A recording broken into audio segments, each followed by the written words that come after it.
재외동포재단 TV 시청자 여러분, 안녕하세요. 월간 코리안넷 진행을 맡은 최영임입니다. 재외동포 사회의 소식과 미담, 뜻깊은 사연들을 모아 소개하는 월간 코리안넷. 11월 중국, 12월 일본 편에 이어 이번에는 CIS 지역 동포들의 이야기를 전해드리려고 합니다. 이번 편에서는 사할린 한인 백봉수님을 모시고 CIS 지역 동포들의 이야기를 들어보겠습니다. 백봉수님, 안녕하세요. 안녕하세요. 사할린에서 온 백봉순입니다. 네, 본인 소개 부탁드릴게요. 저 연대 한국학 석사과정을 수료했고 지금 휴학하면서 직장을 다니고 있습니다. CIS 지역 동포들의 소식을 살펴보기 전에 이 지역의 동포 현황이 어떻게 되는지 궁금한데요.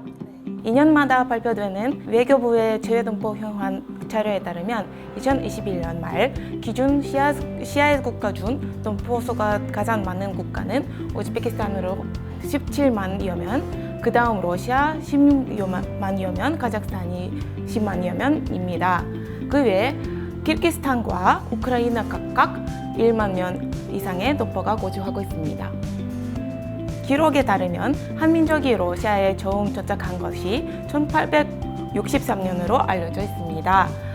찾은 기근으로 한반도 북부의 조선인들이 연해주로 넘어갔고 1910년 국본 피탈 후 연해주 지역에 독립운동의 전진기지가 되면서 1917년 무렵에는 러시아 내 한인 10만 명에 이르게 됩니다. 그런데 중앙아시아 고려인 사회와 사할린 한인 사회의 형성 배경이 좀 다르다고 들었어요.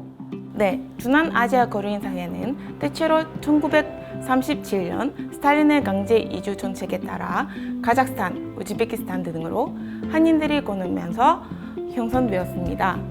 스탈린이 일본과의 전쟁을 앞두고 안보상 우려와 중앙아시아 지역 인구 공급 및 노동 생산력 증대를 위해 무려 17만 명을 강제 이주시켰습니다.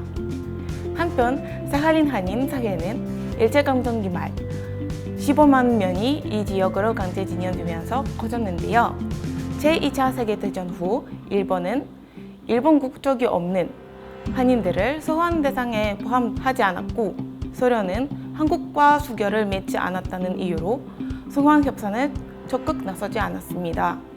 현재 사할린에는 약 3만 명의 한인들이 거주하고 있고 1992년부터 사할린 한인들의 한국 귀국을 위한 영구 귀국 사업이 추진되고 있습니다. CIS 지역의 동포들이 겪은 고난의 역사는 이루 말할 수 없지만 여러분이 꼭 기억해 주셨으면 하는 것은 여러 어려움 속에서도 동포들이 민족권을 지키기 위해 많은 노력을 해왔고 거주국 현지에서도 모범적인 사회 구성원으로서 역할을 다해왔다는 사실입니다.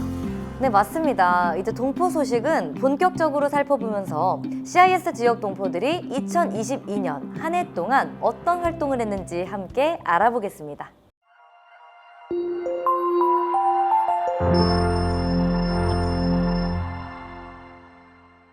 네, 일단 역사 얘기로 시작을 했으니 독립운동과 추모 활동을 몇 가지 소개해드릴까 하는데요. 지난 4월 23일 러시아 블라디보스톡에서 연해주 지역 한인 단체들과 대한민국 전연서관이 함께 옥타브르스크 정원에서 식물 행사를 열었습니다. 이 정원에서는 대한민국 임시정부 국무총리를 지낸 이동희 선생과 여러 무명 독립운동가들을 기리는 기념비가 세워져 있습니다. 이 행사를 통해 독립운동의 역사를 되새긴 건데요. 그런가 하면 러시아 우스리스크에서는 1920년 일본군이 연해주 독립운동 지도자들을 학살한 4월 장편 주모제가 열렸습니다. 혼본도 장군을 기리는 행사도 국내에서 있었는데요. 광주 고려인 마을에서는 광복절을 맞아 혼본도 장군 현산을 세웠습니다. 그리고 2021년 국내외에 본환 전 혼본도 장군이 묻혀 계셨던 카자흐스탄 크즐오르다에서는 장군의 기일에 정한 10월의 주모식을 보행했습니다. 월간 코리안넷 지난 편들도 진행하면서 느끼는 점이지만 재외동포 사회에서 독립운동에 헌신하신 분들을 기리는 활동은 언제 들어도 참 뭉클해지는 것 같아요. 한편 오늘날 동포 사회에선 어떤 분들이 활약하고 계신지 궁금한데요. 2022년 초 카자흐스탄에서 소요 사태가 있었던 것을 기억하실지 모르겠는데요. 이때 카자흐스탄 대통령이 사회적 약자들을 돕기 위해 카자흐스탄 할쿠에나 재단을 세웠는데 고려인 배유리 박사가 재단의 이사장으로 임명되어 고려인 사회에서 화제가 되었습니다. 과학 분야 인물로 박이반 박사도 소개해드리고 싶은데요. 박이반 박사는 1991년 고려인 과학기술자 협회를創立해 회장을 맡았고 2004년에는 한국 정부의 국민훈장을 받았기도 했습니다. 지난 6월에는 카자흐스탄 대통령이 수여하는 파라삿 훈장도 받았습니다. 카자흐스탄 대통령으로부터 훈장을 받은 고려인이 이분만이 아니던데요. 네, 맞습니다. 5월에는 고려국장의 이올렉 감독은 바리스 훈장을 받았습니다. 이올렉 감독은 카자흐스탄에서 한민족 문화예술의 면맥을 이어오고 있는 고려국장에서 40년 넘게 배우 겸 감독으로 활동하며 40여 편의 연극과 영화, TV 시리즈 등에 출연해 대중의 사랑을 받았습니다. 한편 정치 분야에서도 두각을 나타내는 분들이 갈수록 늘고 있다고 하던데요. 러시아 사할린에서는 지난 9월 임유리 블라디미로비치, 최유리 건소위치가 주하원 의원으로 당선되기도 했습니다.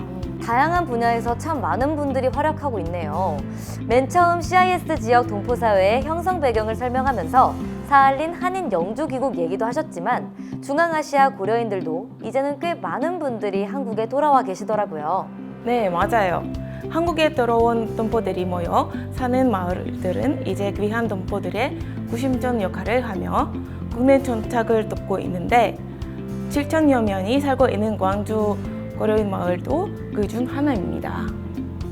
전쟁으로 우크라이나를 탈출한 고려인 난민들이 한국에도 돌아와 있는데 광주 고려인 마을에서는 이들 자녀들의 한국 적응 교육을 통해 안전적 정착을 돕고 있습니다. 2022년 세계의 날 유권자로 국무총리상을 받은 우크라이나 고려인 텐 올가 씨도 이곳 주민인데요. 2010년 한국에 정착한 이후 식당 운영 수익으로 형편이 어려운 이웃들을 후원하고 마을 진료소 건축에 성금을 내는 등 기부로 많은 사람을 도왔습니다. 그 외에서도 동포들의 따뜻한 마음이 나타나는 사례가 많습니다. 지난 5월에는 사할린 한인협회가 유지나 사할린스크의 한인 1세 노인들을 위한 쉼터를 세웠습니다. 일제감 전기 강제징용으로 이 지역에 온 한인 1세들은 이제 500분 정도 계신다고 하는데요. 쉼터는 현재 1세분들께 사랑방이 되어주고 있습니다. 그리고 카자흐스탄 아스타나 한인회는 지난 10월 동포들을 대상으로 김치 나눔 행사를 열었습니다. 카자흐스탄은 한국보다 주기가 일찍 오기 때문에 김장을 10월부터 시작하는데 1937년 강제이주 때조차도 김치를 잊지 않고 담았다고 하네요. 음식에 담긴 가장 원초적인 민족 문화가 그토록 척박한 시기를 견뎌내고 이제는 우리가 동포라는 것을 깨닫게 해주는 단합의 상징이 되었다고 할 수도 있겠네요. 오늘은 백봉수님을 모시고 CIS 지역 동포사회의 따뜻하고 소중한 소식들을 들어봤습니다. 봉수님, 오늘 함께 해주셔서 대단히 감사합니다. 월간 코리안넷, 오늘은 여기까지입니다.